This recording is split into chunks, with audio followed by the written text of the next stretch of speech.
এই যে বন্ধুরা, আমাদের ড্রাগন ফলের গাছটা মানে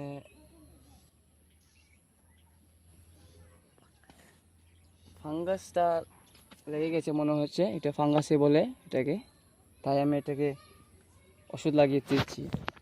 তাহলে ওষুধটার নামটা কি? ওষুধটার নাম হচ্ছে সাফ।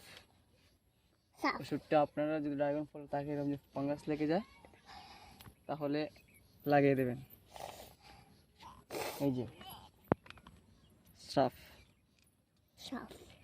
এটা আপনার গাছের লাগে খুবই উপকারী।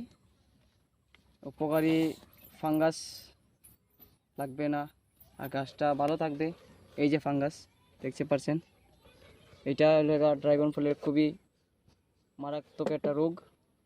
এটা যদি হয়ে যায় তার মানে আপনার গাছটা একদম সর্বনাশের দিকে চলে যাচ্ছে। আপনি সতর্ক থাকবেন আর গাছটাকে বাঁচাবার চেষ্টা করবেন। আর আমি নতুন ইউটিউব খুলেছি, আশা করি আপনাদের খুব ভালোবাসা দেবেন। আর আমি